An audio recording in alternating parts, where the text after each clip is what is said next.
Hello, everybody. Welcome to our new live stream and welcome to the new year. It is 2025. Woo!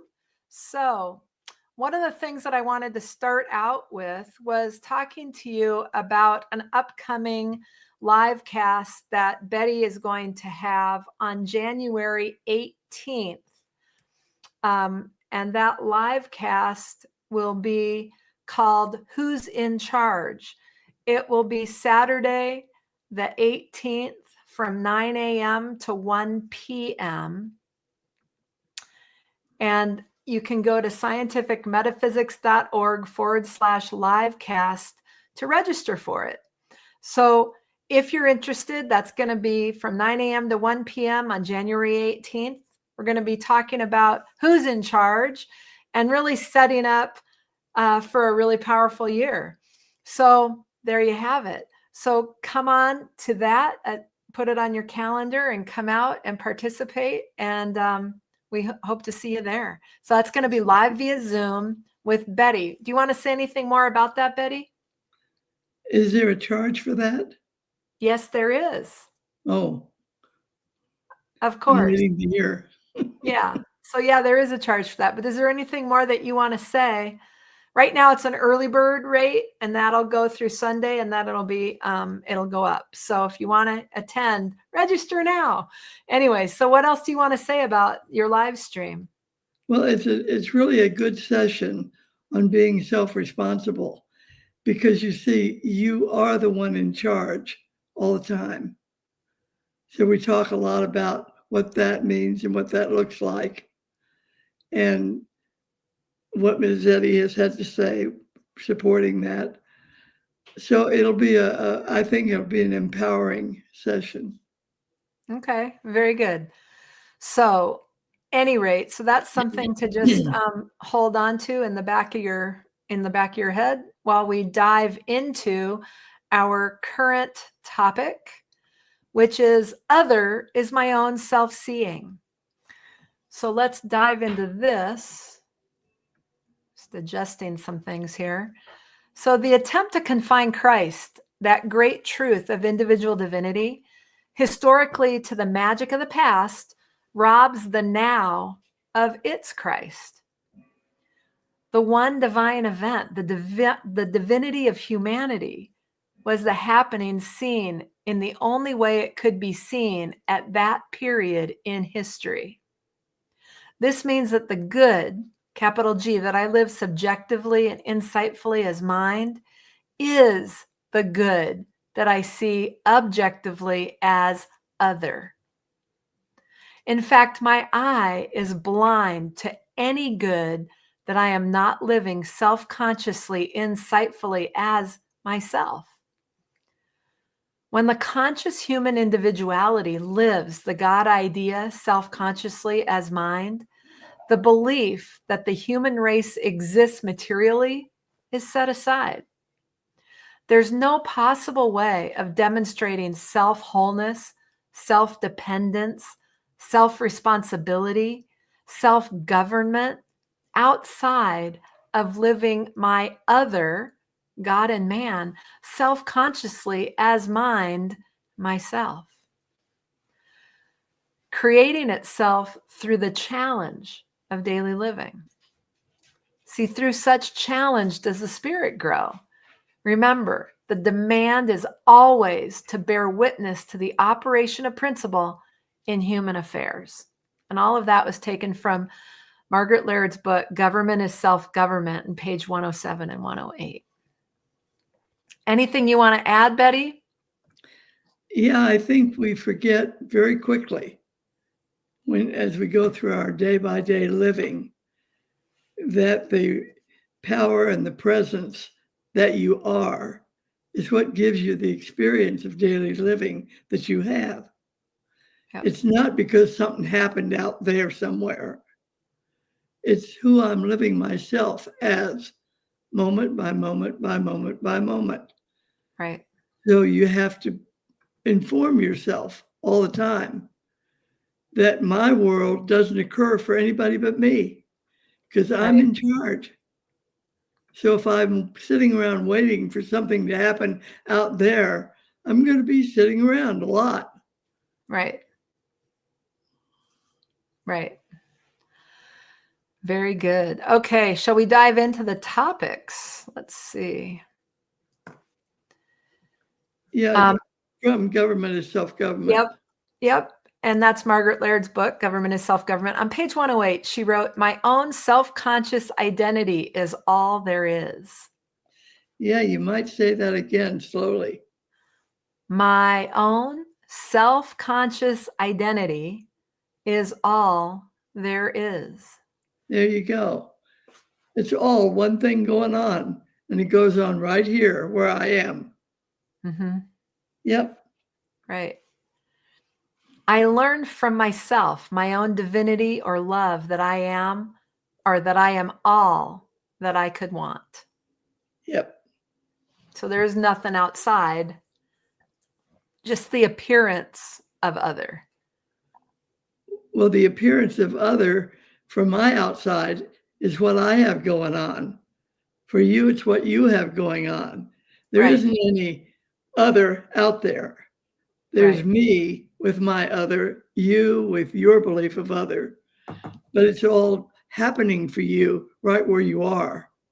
Yeah. If you were not consciously present, nothing would be happening for you. Right. Right. Very good. Okay. And oh, I'm missing one. Mary Darn it. Baker Oh no, Eddy. here it is.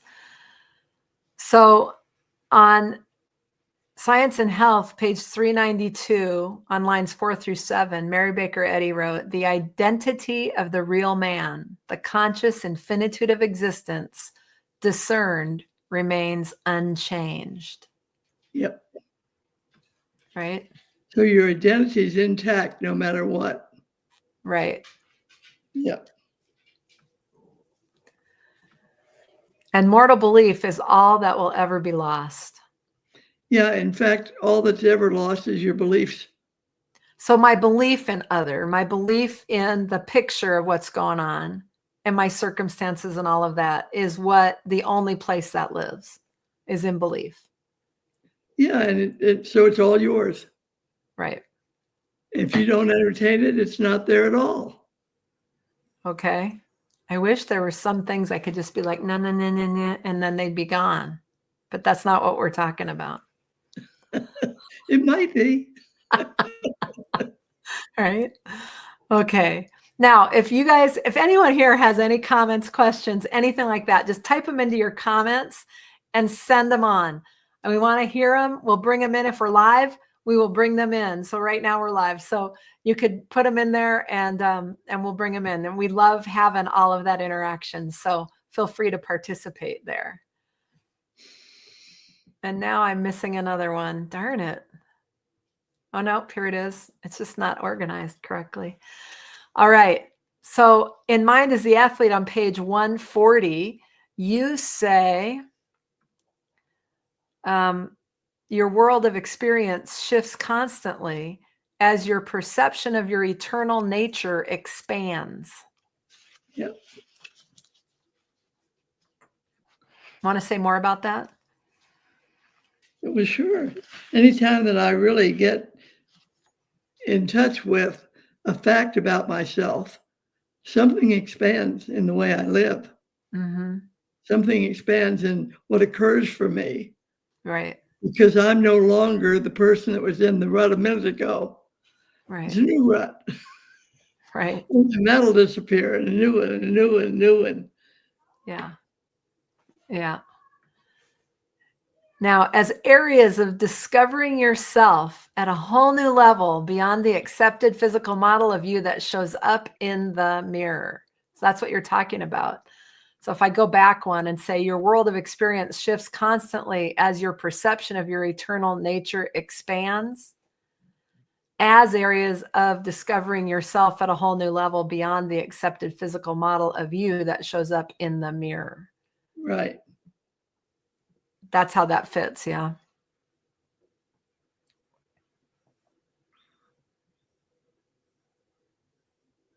Betty?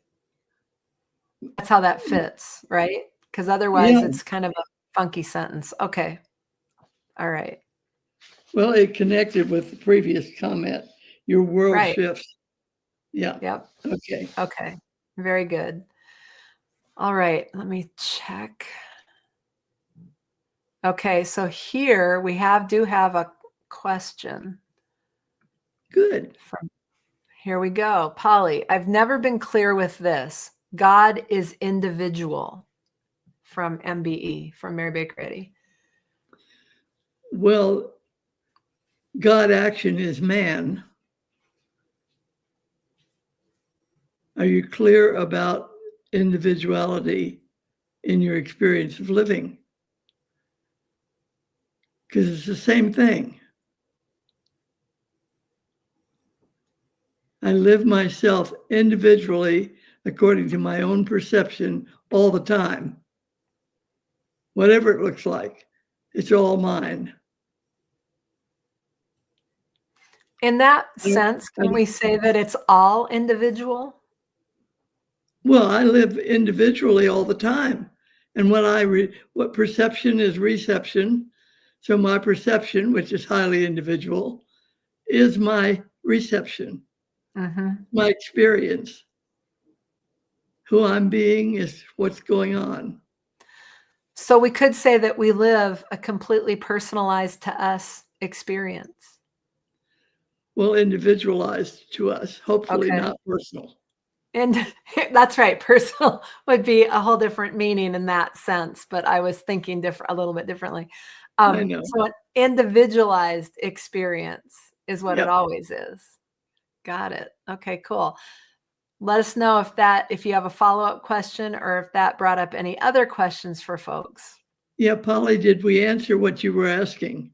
Yeah, and I'm sure she'll get back to us. So here we go. We'll continue.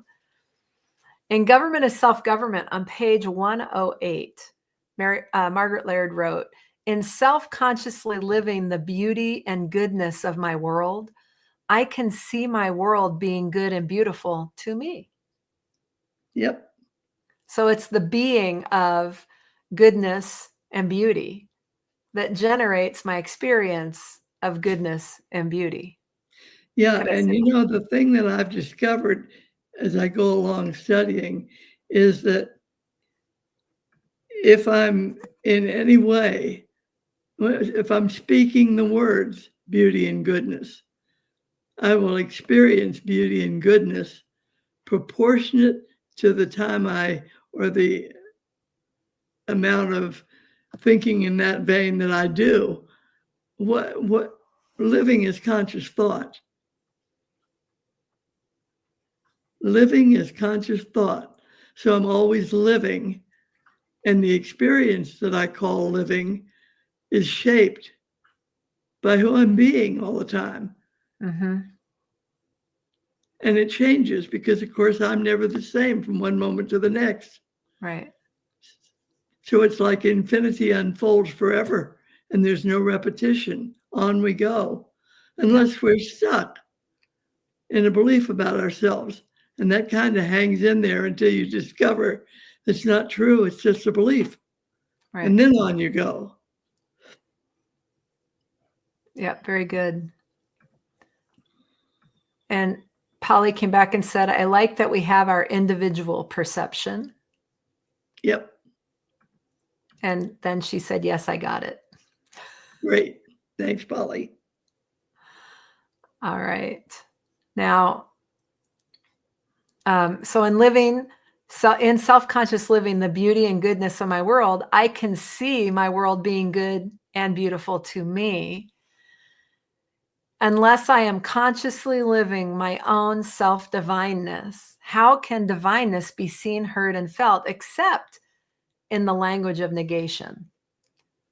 So that would be expanding in the negative? Yeah, because if I'm not consciously aware, it doesn't go anyplace. It just isn't helping me out at all. I'm not working with myself. I'm not present to what's a fact about me. I'm sort of in Never Never Land. Well, you're living as though makes a difference. Right. So you're living as though the circumstances and all of that in your life in the language world are actually what's so.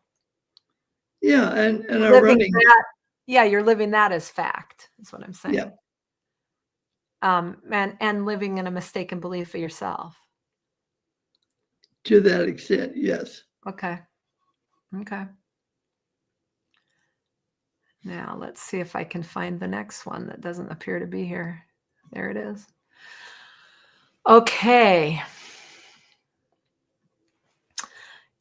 So then in Science and Health on page 83, starting on line 9, Mary Baker Eddy says, nothing is more antagonistic to science than a blind belief without understanding.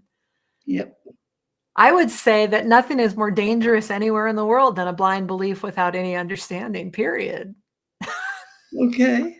I would say that, like, okay. Yep. You know, you hear it, so you mouth it and you believe it, and you don't even give it another thought. You didn't I give think it one in the first place. that's just that's automatic stuff, isn't it? Rubber stamp living. Yeah, I like that, rubber stamp living. So Yep. nothing is more antagonistic to science than a blind belief without understanding. And why would we say antagonistic? Well, if you're trying to live science, that would be not doing it. Right. So, Okay, I got it. So antagonistic means not that. yeah, you're not Make on it really, really tough. you're not in that wagon. Right. Exactly. You're not in that bus. All right. And such a belief hides truth and builds on error because you're building on a false perception, a false A blind belief. belief. Right. Yeah. It's like a house of cards. Yep. Very much. Okay. All right. Very good. Okay. We have another comment by BG who says a BY student, that must be Bicknell Young, student once mentioned that we should not think of ourselves as seeds in a watermelon. From an individual consciousness of the one mind, I'm kind of inclined to see that. Yes? Yes. Very much Because so. would we say that we're the watermelon in this example? No, I would say we're not the watermelon. But we don't think of ourselves as seeds in the watermelon. So I was looking at the watermelon like the whole big thing, but I may be misperception. It might not, I may be Well, you're mistaken. not one among many. Right. You're one, period. You're the whole shooting match. No, you're one is all there is. Right. I'm it. I know. That's what I said. You're the whole shooting match. Right? Okay. There's only one thing going on. And if there's only one thing going on, it's like watermelon in all directions. Just It's like like soap, nothing else exists. all directions. Right. That's how I was interpreting it. Okay. Make sense or no? Yep. Okay. All right. Thank you for that comment. All right. And in Mind as the Athlete, you wrote on page 141, our exploration of the nature of being involves an examination of our God concept. Yeah. You really can't explore the nature of your own being without examining your God concept. Right. Because man is the action of the God idea. Okay. So if I have the God idea being a watermelon, I am a seed. You look like a seed. That would be the Betty seed, though. The Betty seed and the Kim seed and the Ron seed. But it wouldn't be the reality. No, it's called blind belief. Right? Because the reality would be watermelon.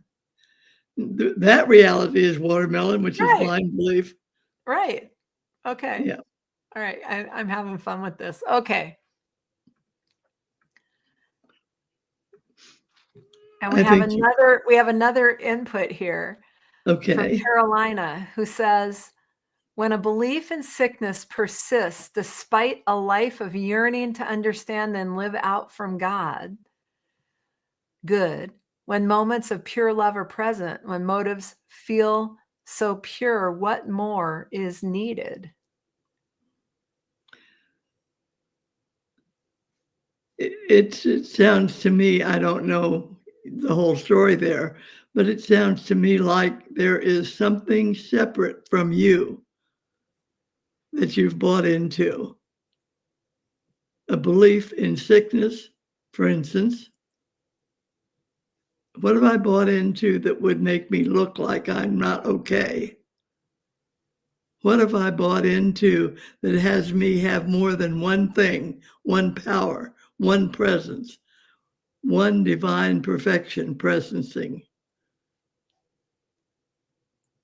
Man is the expression of God's being, so there's no separation. There's just one presence. Mm-hmm. It's here and now, and it includes everything there is and everything there could ever be. Right. So if I think I have to fit into something, I've got Betty on my mind and I'm in trouble. So I want to leave it alone. And I want to say, I don't know why it looks that way. Margaret Laird used to say, and I heard her many times, the hell with it. There's one thing going on, whether I know it or not.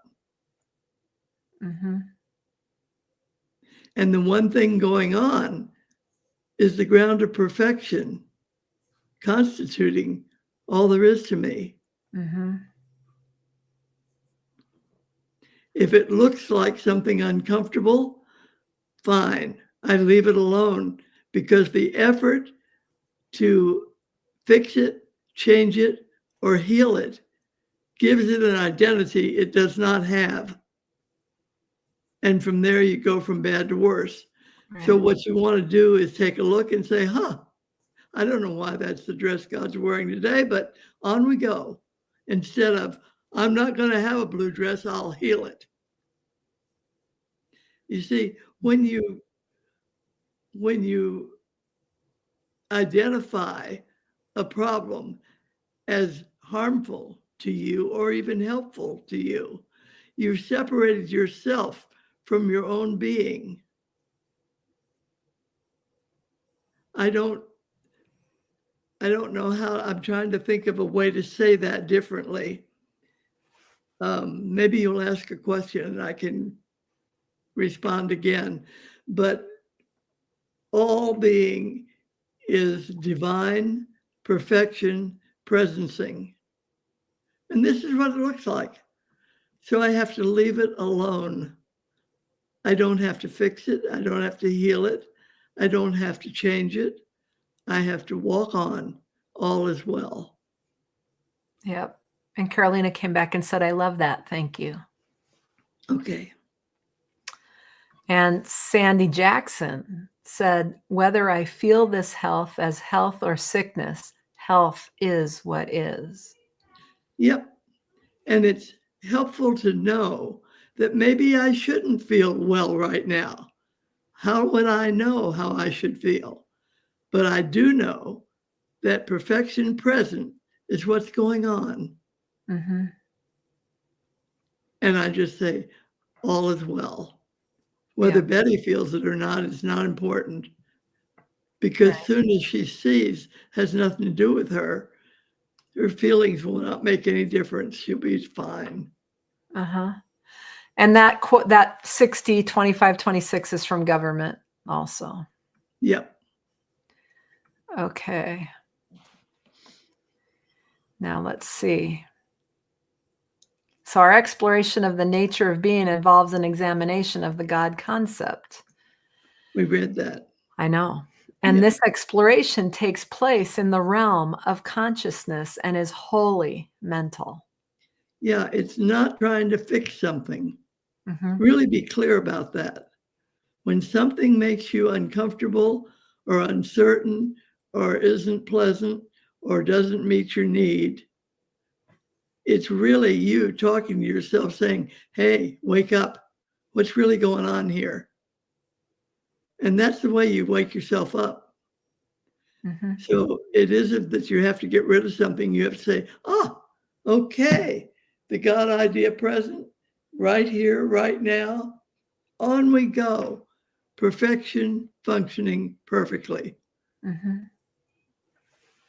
Yep. Okay. Now, in Government is Self-Government on page 108, Mhm. Margaret Laird wrote, "It is easier to fight a war than to live self-consciously on the pre-existence level of mind," capital M. Yeah, I like the note too. Would you read that? Yep. "It is easier to rush around smartly than to exercise the self-discipline of thinking consciously in the dimension of spirit." Yep. It's on that same page in Government, page Mhm. 108. You Yep. wanna say anything more about that? Nope, I think that says it well. Okay, good. If anyone else has any questions, keep them coming. This has been great conversation, really good questions also. All right, and in Science and Health on page 138, starting on line 22, Mary Baker Eddy wrote, "It is easier for Christianity to cast out sickness than sin." Yeah, you know why? Can you answer that one? I don't know. I don't know why. I don't know that I Easier to can take care of something called sickness than it is something called sin. Figure out why. figure out why. With Okay, you sickness, guys out there, you guys got to help answer here. with sickness, we go, I don't feel very good. With sin, we say, hey, this is fun. I You got see it. the difference? Yeah, We don't believing that there's somebody over there, that doesn't get me a problem. I right, can just sail right along. The problem is there, but I may not be experiencing it as a problem right, until eventually it gets to me and I say, wait a minute, what's going right, on? right. But in the meantime, it's a lot of fun because you're getting away with something, You think you are. right? The longer Holly that like goes that. on, the stiffer was going to be the problem of trying to let go of it as And a so we human have being. we have a yep, and we have people laugh into that. And BG says, "Yeah, because I like sin, although no one has to define that." But And she's Sandy says, defining it all the time that she likes it. right. And Sandy says, "Sickness is in your face, is a in your face attention getter." Yeah, when you True. don't feel well, sure, That's very right. fun, But you can be enjoying the belief in duality, which is what sin is. Something right, else is separate from me. I have to go there or do that in order to have it. And right, instead of being that I am all, right, that that's a more subtle right. And such denial of my perfection. right, and such a belief hides truth and builds on error. That's right. Nope, I'm on the wrong quote, but it was still true and it fit right there. Okay, so we were yep, it is easier for Christianity to cast out sickness than sin.